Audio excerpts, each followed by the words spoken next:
Hey everybody and welcome back. I am Iain Campbell and today we are going to be discussing how to wax a bodyboard.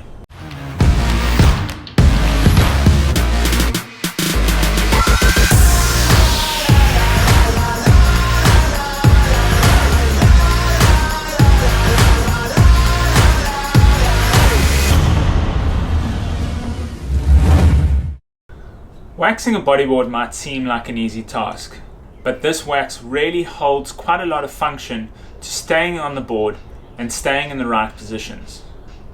Now when we look at waxing a bodyboard and where we look at placing the wax on the board, it is important to remember that in the basics of bodyboarding you're going to be sliding up and down the board, so putting wax on the area where your stomach is not advised. The idea is that you are allowed to slide up and down the board doing different moves. If you need to slow down, you're going to need to slide further back, and speed up, you want to slide yourself forward. Now this is better explained in the bodyboarding basics video that I put out last year, and you guys can go back and watch this video and see exactly what I mean by sliding your body forward and bringing your body back. Now when we look at waxing, you're going to want to put the wax on the areas where you are generally holding onto the board. So that would be on your arm positionings on the board and where your hand is on the rail. Avoiding putting it on your stomach will stop that rashing sensation that you get often when you are just wearing board shorts, as well as allow you to move up and down the board, which we've just discussed. Now without wasting any more time, let's get into showing you guys exactly how to wax a bodyboard. So on my board you can clearly see contour lines that run down the board. Now these are general guidelines as to where your elbow is going to go or your hand at the back of the board. These have been designed so that you know how far to put your hand back and you know where to place your hand at the start of the board.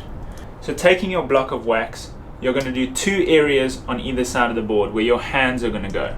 So that's going to be here on the top and around on the side, as well as on the top of the board itself. You're going to follow that down all the way until where your elbow would be in this area and wax that elbow. Now this is going to allow your elbow and your hand to be placed on the same side of the board and have contact with both your elbow and your hand on the board.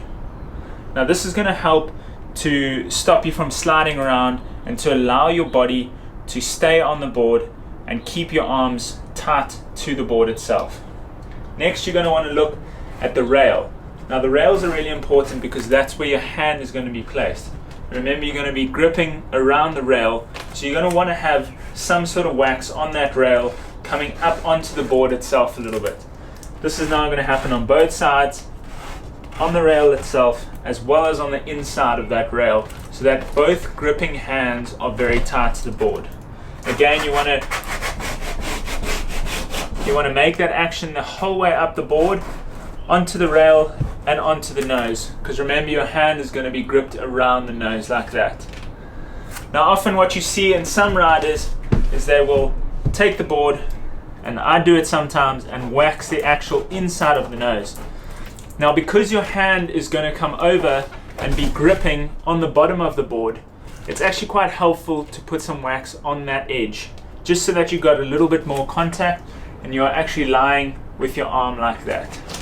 Again, I must emphasize that this area here is where your body will be sitting. So putting wax on that area is going to limit the amount of slide you have up and down the board. And especially when you start to execute moves, this is going to be a very tough area for you to move in if there is wax along this area. So guys, I hope this helped to better explain where to put wax in your bodyboard and why it is so important to put it in certain areas. Everyone has their own personal preference when it comes to waxing your bodyboard, but this is mine. If you guys have any questions or comments, please leave it down in the comment section below, and like this video if you enjoyed this and you want to see more of this content. I hope you guys all subscribe to the channel and you guys are enjoying these how-to videos. We'll see you in the next one.